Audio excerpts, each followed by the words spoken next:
सॼे मुल्क जियां काछे में बि शानदार रैलियूं कढी ईद मिलादुल नबी सल्लल्लाहु अलैहि वसल्लम निहायती अक़ीदत ऐं एहतराम सां मल्हायो पियो वञे।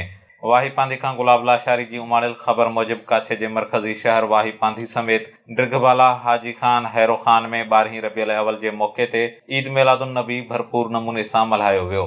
मुख़्तलिफ़ रैलियुनि में शरीक अॻवाननि हाफ़िज़ यासीन डीपर, हाजियन शाह, अयाज़ लेगारी, अहमद लेगारी ऐं ॿिनि ख़िताब कंदे ॿिन्ही जहाननि जे सरदार हज़रत मोहम्मद सल्लल्लाहु अलैहि वसल्लम जे ज़िंदगी ते रोशनी विधी ऐं खेसि ख़िराज तहसीन पेश कयो। काछे मां निकितल रैलियुनि में मुख़्तलिफ़ मकतब फ़िक्र सां ताल्लुक़ रखंदड़ हज़ारे माण्हुनि शिरकत कई ऐं हर पासे मरहबा या मुस्तफ़ा जा नारा गूंजी पिया।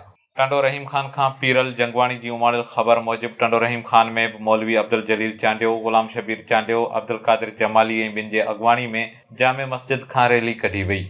रैली में डाटसन, कारनि, जीपुनि समेत मोटरसाइकिलुनि ते सवार सवें आशिकाने रसूल शिरकत कई।